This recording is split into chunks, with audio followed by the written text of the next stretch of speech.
हे दोस्तों, स्वागत है आप सभी का डियर डॉट नेट चैनल में। आज हम करेंगे कुछ वेरी इंपॉर्टेंट टॉपिक। हालांकि बहुत छोटा टॉपिक है, बट जब आप डेवलपमेंट में इसको स्टार्ट करोगे तो काफ़ी इंपॉर्टेंट है। तो इस टॉपिक का नाम होगा, पता है आपको? टाइटल तो देखा ही होगा आपने। ठीक है, चलो, इस टॉपिक का नाम है रीड ओनली, कॉन्स्ट और स्टैटिक कीवर्ड। इन तीनों का बीच में डिफरेंस देखेंगे, कब कौन सा यूज़ करना चाहिए और डेवलपमेंट में कब यूज़ और कैसे करना चाहिए। तो ये करेंगे। आज का टॉपिक यही है। कूल। तो बनाओ आप भी प्रोजेक्ट। कभी आज तक तो बनाया नहीं, आज पहली बार बना लो। ठीक है, खुल जाओ खुल जाओ। कूल। ठीक है। आपने कभी नोटिस किया होगा, जैसे हमारा पैन कार्ड है, आधार कार्ड है, या किसी प्रोडक्ट का सीरियल नंबर एक बार बन गया तो चेंज नहीं होता। और कुछ चीज़ें ऐसा है जो सब लोगों के लिए कॉमन है, जैसे स्कूल का नाम हो गया या ब्रांच कोड हो गया, जैसे आईएफएससी कोड हो गया कोई बैंक का। तो सी शार्प में ऐसे ही फील्ड्स होते हैं, जैसे कि कॉन्स्ट, रीड ओनली या स्टैटिक। आज इन तीनों का पूरा कंपैरिजन करेंगे और एक साथ एग्जांपल के साथ देखेंगे कि तीनों के बीच में डिफरेंस क्या है। तो पहला चीज हम सीखेंगे कि कॉन्स्ट क्या होता है। Oh and by the way guys, एक फीडबैक आया था मेरा प्रीवियस वीडियो से ना, कि उन्होंने बोला कि सर आप वीडियो तो बताते हो, सब कुछ सारे वीडियो अच्छे से समझाते हो, बट अब लास्ट में ना एक रीकैप डाल देना। तो इस सारे वीडियो बनाने के बाद मैं लास्ट में एक रीकैप या एक शॉर्ट नोट्स दे दूंगा यही कोड में, ताकि आपको भी रीकैप और सही से समझ आ जाए। ठीक है। ठीक है, अब हम देखेंगे कॉन्स्ट क्या होता है। कॉन्स्ट नाम से पता चलता है ये कांस्टेंट वैल्यूज है जो कभी चेंज नहीं होंगे, कभी भी चेंज नहीं होंगे थ्रू आउट द प्रोग्राम। ठीक है, और कंपाइल टाइम पर ही डिसाइड हो जाता है कि इसका वैल्यू क्या होता है। जैसे अगर मैं बोलूंगा क्लास, ओ गॉड, क्लास, माई कांस्टेंट रख लेता हूँ, माई कांस्टेंट। ठीक है, कांस्टेंट, हाँ, माई कांस्टेंट। अगर मैं बोलता हूँ जैसे कि public const, oh shit, public const double रख लेता हूँ, और मैं देता हूँ मेरा पाई का वैल्यू। पाई तो आप पढ़ा ही होगा मैथ्स में, है ना? 3.14 होता है, 141 होता है। इसके आगे का वैल्यूज मुझे नहीं पता, तो ठीक है, 3.314। हाँ ठीक है। अब देखो, जब मैं यहाँ पे क्लास डिक्लेयर किया और मैं एक कांस्टेंट वेरिएबल लिया ये, तो अगर मुझे इसको कंसोल डॉट राइट लाइन करना है, कंसोल डॉट राइट लाइन, क्या करूंगा इसमें? कंसोल डॉट राइट लाइन करूंगा, मैं बोलूंगा माई कॉन्स्ट डॉट पाई। ठीक है, एरर क्या है? Top level statements must preceded. याद है आपको? ये एरर पहले भी आया था। क्या करना है इसके लिए? क्लास लो, प्रोग्राम लो, सेम वही तरीका, स्टैटिक वॉइड मेन। जब आप एरर को पढ़ोगे ना, आपको चीजें और ज्यादा क्लैरिटी में आ जाएंगे। ठीक है। सर आपने ऐसा कैसे लिख लिया? आपको क्लास की ऑब्जेक्ट नहीं बनाना पड़ेगा, ऑब्जेक्ट बना के फिर एक्सेस करेंगे, राइट? आपने तो सीधा क्लास नेम लिख के आपने इसका जो प्रॉपर्टी नेम लिख दिया, ऐसा कैसे है? ठीक है, वेरी गुड क्वेश्चन। एक सेकंड पहले देखेंगे प्रिंट होता है। मैं तो लिख दिया, पर देख लेते हैं। हाँ, नहीं चला तो ठीक है, अब चलेगा, क्यों नहीं चलेगा? ठीक है, आ गया ना, प्रिंट तो हो गया, राइट? ठीक है, इससे हमें क्या समझ आता है कि जब भी हम कॉन्स लेते हैं ना, ये बाय डिफॉल्ट स्टैटिक होता है। ठीक है, स्टैटिक पढ़ाया था आपको? नहीं पढ़ाया? कोई बात नहीं, ये आगे आने वाला है।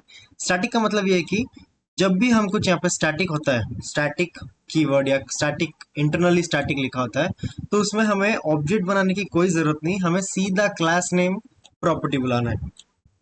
ठीक है, फॉर एग्जाम्पल मान लो मेरे पास यहाँ पे कोई फंक्शन होता है और फंक्शन स्टैटिक होता, तो मुझे यहाँ पे डायरेक्टली इस फंक्शन को क्लास नेम के साथ बुला सकता हूँ, वो है स्टैटिक। अब आप पूछोगे सर यहाँ पे तो कॉन्स डबल है, यहाँ पे तो स्टैटिक कीवर्ड कहीं नहीं लिखा है। ठीक है, आपके लिए मैं लिख रहा हूँ यहाँ पे स्टैटिक। ये पक्का एरर देगा, क्या एरर देगा? बोलेगा the constant pi cannot be marked static. अरे, यहाँ पे आप मार्क नहीं कर पा रहे हो स्टैटिक, और आप बोल रहे हो इसको निकालने पे ही बनती स्टैटिक, ऐसे कैसे? देखो, यूजुअली ना अगर हमें कुछ भी सीखना है या कुछ करना है, तो हम यहाँ जाके ना राइट क्लिक करते हैं और यहाँ पे डेफिनेशन पे जाते हैं। ठीक है, डेफिनेशन मतलब ये जो लिखा हुआ था इसका इंटरनल कोड, जब सी शार्प बना हुआ था उसके इंटरनली उस पर क्या लिखा हुआ था। बट कॉन्स के अंदर नहीं जा सकते, शायद ये कीवर्ड के अंदर जाने का नहीं दिया इन्होंने तरीका। That's okay. पर ठीक है, देखो, जैसे मान लो किसी का नाम है अर्जुन। आप सिंपल अर्जुन ही बुलाओगे, आप ये नहीं बोलोगे अर्जुन अर्जुन, दो दो बार नहीं बुलाओगे, right? It makes no sense. तो यहाँ पे ये स्टैटिक ऐड करने के लिए नहीं दे रहा है, बट कॉन्स्ट जब डिक्लेयर करते हैं वो इंटरनली एक स्टैटिक को वो करता है, ट्रिगर करता है। इसका इंटरनली वो स्टैटिक लिखा हुआ है, दिस इज वाई हम यहाँ पे डायरेक्टली एक्सेस कर पा रहे हैं। नॉर्मल स्टैटिक लिख के भी आपको दिखाऊंगा वो कैसे कॉल करना है। ठीक है, कॉन्स्ट का मतलब यही होता है कि हमें अगर एक कॉन्स्ट का वेरिएबल डिक्लेयर कर दिया, थ्रू आउट द प्रोग्राम में कुछ भी करूं उसका वैल्यू में चेंज नहीं कर सकता। अगर आपको करके देखना है देख लो। माई कॉन्स डॉट पाई मैं बोलता हूँ भाई तेरा वैल्यू ना आज से होगा 100.141 होगा। क्या दे रहा है मैसेज? और the left hand side of must be a variable property indexer. ठीक है, ऐसा रख देगा। ठीक है, मैं ये भी नहीं करूंगा। मान लो मैं बोलता हूँ 3.14, वही रख देगा कि तुम नहीं चेंज कर सकते।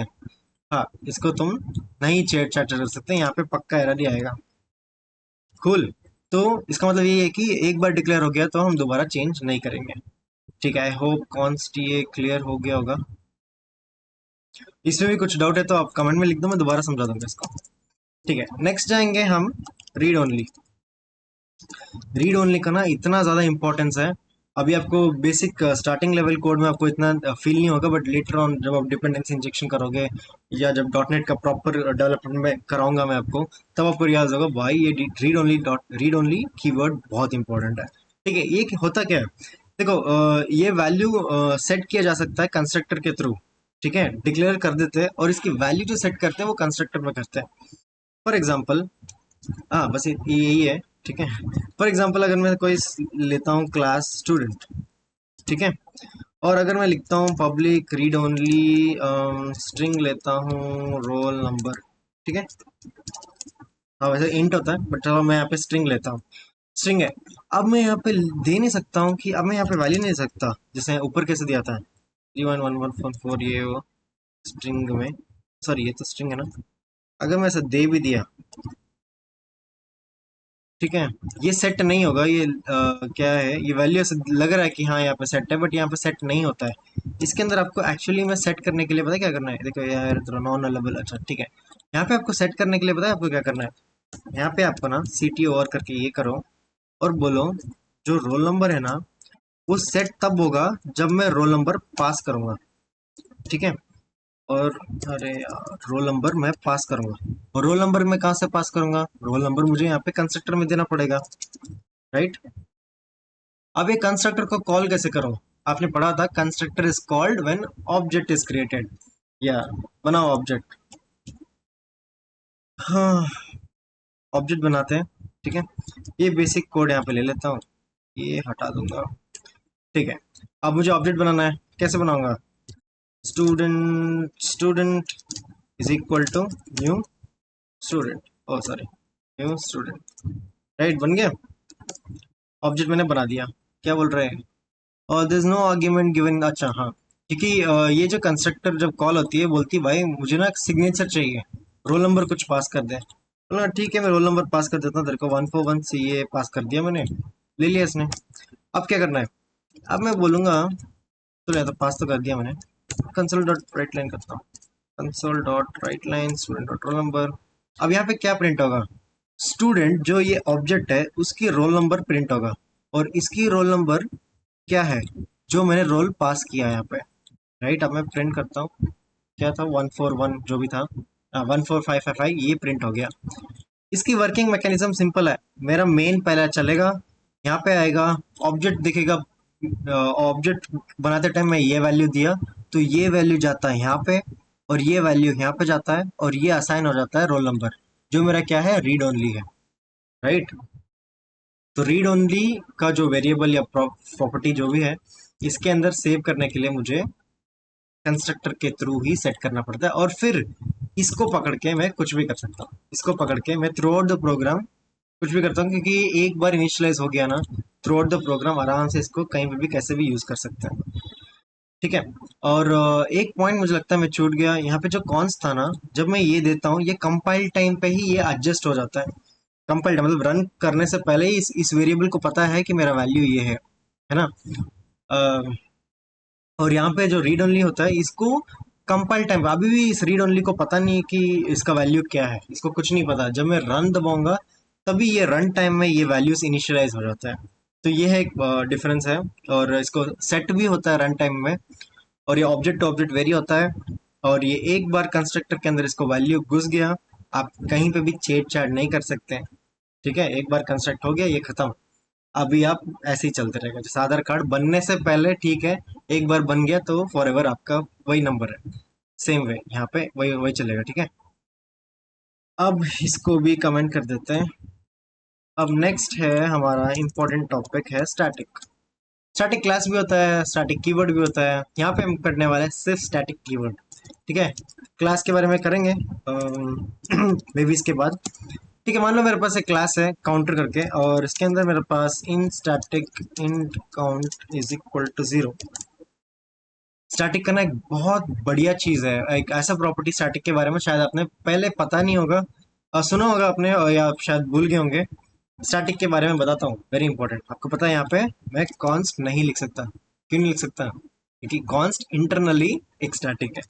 ठीक है, मैं यहाँ पे इंट ले लिया, काउंट ले लिया, और मान लेते मेरे पास यहाँ पे कंस्ट्रक्टर है काउंट, जो मेरा कॉन्स्ट को बढ़ाता है। ठीक है, कॉन्स्ट जो इसके अंदर जो वेरिएबल है, इसको जब भी मैं ऑब्जेक्ट बनाऊंगा, constructor is called object is created. जब मैं ऑब्जेक्ट को बुलाऊंगा, जब मैं ऑब्जेक्ट को क्रिएट करूंगा, तो कंस्ट्रक्टर कॉल होगा, और ये इसको ट्रिगर करके जब ये इनिशियली 0 है, ये 1 बना देगा। ठीक है, अब हम बनाएंगे प्रोग्राम डॉट, वो प्रोग्राम बनाएंगे, मेन क्लास बनाएंगे। ओके कूल, और इसके अंदर हम बनाएंगे। ठीक है, मान लो मेरे पास एक कोई काउंटर है, मतलब ये तो बनाना है, counter counter c equal to c counter. ठीक है, इसका नाम मैं फिलहाल कर देता हूँ C1, और और इसके नीचे मैं देता हूँ C2। ठीक है, अब देखो दो बार मैंने दो ऑब्जेक्ट्स बनाया, राइट। अब मैं कंसोल डॉट राइट लाइन बनाऊंगा, इसके अंदर मान लो मैं अगर मैं C1 दे दिया, क्या प्रिंट होगा? ठीक है, क्या लगता है क्या प्रिंट होगा? है काउंटर, क्या हो गया इसका? C1 डॉट ऑब्जेक्ट तो बन गया, ऑब्जेक्ट बन गया तो एक ग्राउंड क्रिएट होगा। गलती होगी क्या? राइट लाइन, ओके ओके, यार मैंने अभी भी बोला था आपको कि ये स्टैटिक है। स्टैटिक को बुलाते कैसे? कि क्लास डॉट उसके थ्रू। कूल, काउंटर बनाओ, काउंटर डॉट काउंट। ठीक है, यहाँ पे क्या आउटपुट आएगा? ठीक है, देखो वियर्डली इसका आउटपुट 2 है, और 2 क्यों है? देखो दो बार मेरा ऑब्जेक्ट बन गया, एक बार बना मेरा यहाँ पे 1 आएगा, दूसरी बार बना यहाँ पे मेरा एक काउंट आ गया, और जब मैं काउंटर डॉट काउंट को बुलाता हूँ यहाँ पे 2 आता है। क्यों? मान लो अगर मैं इसको कमेंट करता हूँ, यहाँ पे वैल्यू क्या आना चाहिए? 1 आना चाहिए। देखो 1 है। मैं समझाता हूँ क्या हो रहा है यहाँ पे। ये ना एक इंडिविजुअल ऑब्जेक्ट है, राइट। इंडिविजुअल ऑब्जेक्ट मतलब उसके अंदर का जो काउंट है वो सिर्फ उसी ऑब्जेक्ट में बाइंडेड है, किसी और ऑब्जेक्ट को कोई फर्क नहीं पड़ता। मतलब उस घर की बात उसी में रहेगी, पड़ोसी की बात पड़ोसी में रहेगी, है ना। ये एक घर है जिसके पास खुद की वैल्यू है, ये दूसरा घर है उसकी खुद की वैल्यू है, बट दोनों घर के समस्या इसको पता है। कैसे पता है? जो स्टैटिक कीवर्ड है ना, वो कोई भी इंस्टेंस बनाओ आप, 100 इंस्टेंस बनाओ, बट 100 इंस्टेंसेस में अगर ये वेरिएबल शेयर हो रहा है जो स्टैटिक है, इट मीन्स स्टैटिक का जो वैल्यू है it shares across all instances. मतलब तुम 1000 यहाँ पे इंस्टेंस बनाओ, और कल को तुम ये बुलाओगे तो ये 1000 ही प्रिंट करेगा, क्योंकि इस बंदे को पता होता है कि कितना आपने इंस्टेंसेस बनाया, और अगर हर इंस्टेंसेस में आपको इस कीवर्ड को यूज कर रहे हो, तो इसको पता चलेगा कि कहाँ कहाँ पे ये यूज हुआ है। ठीक है, तो ये एक वेरी इंपॉर्टेंट कीवर्ड है स्टैटिक के बारे में, कि it is shared across all instances, no matter how many instances you make here, when you call the static keyword, it gives the value कि तुमने कितना बार कॉल किया है। और ये बहुत यूजफुल है जहाँ पे हमें काउंटर्स करना हो या कुछ कॉन्फ़िगरेशन करना हो। ठीक है, जो थ्रू आउट द प्रोग्राम या कहीं पे भी सेम हो। सेम है, जैसे आपको पता है कि सिंगलटन पैटर्न करके आता है, वो आप बाद में सिखाऊंगा। वहाँ पे क्या होता है कि अगर थ्रू आउट द प्रोजेक्ट आपने सिंगलटन पैटर्न के थ्रू कुछ सेट कर दिया, वो हर जगह वही रहेगा वैल्यू, आपको बार बार चेंज करने की जरूरत ही नहीं जब तक प्रोग्राम खुद शट डाउन या सर्वर डाउन हो जाता है। ठीक है। और इसकी क्या बेनिफिट है, ये कभी भी सेट हो सकता है, कैसे भी सेट हो सकता है ना। तो इतना ही था स्टैटिक और रीड ओनली का और कॉन्स का ये डिफरेंसेस और कंपैरिजंस। और अगर रियल टाइम बताऊं तो मैंने बता दिया कॉन्स तब यूज करना जब आपको पता है कि वैल्यू कहाँ पे सेट करनी है। जैसे टैक्स हो गया, इंडियन टैक्स, पूरा आपको पता है साल भर तो चेंज नहीं होती, वही रहती है, और यूजुअली दो तीन साल के लिए भी वही रहती है। तो वहाँ आप कॉन्स यूज करना टैक्स को सेट करने के लिए, रीड ओनली तब यूज करना जब आपको आधार कार्ड पैन कार्ड जब इनिशियली बनते टाइम सेट हो रहा है, और सेट होने के बाद वो हमेशा वही रहेगा, तो वहां पे रीड ओनली यूज करना। और स्टैटिक जहाँ पे आपको बार बार कुछ चेंज करनी हो या हमेशा हर ऑब्जेक्ट्स में आपको सेव करने हो, वहाँ पे स्टार्ट करना। ठीक है। जैसे मैंने बोला, हमारे रिव्यूअर ने एक फीडबैक दिया था ना कि सर लास्ट में एक रिकैप डाल देना। ठीक है। उनके लिए मैं एक रिकैप डाल रहा हूँ कि देखो, कॉन्स जो है मैंने बताया था आपको, कंपाइल टाइम पे वैल्यू सेट होती है। ठीक है। कंपाइल टाइम पे यहाँ पे मैं लिख रहा हूँ क्योंकि मेरे पास नोट्स नहीं है। ठीक है।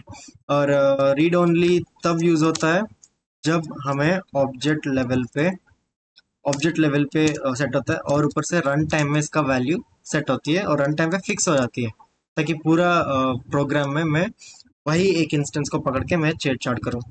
और स्टैटिक तब यूज होती है, स्टैटिक क्लास लेवल होती है।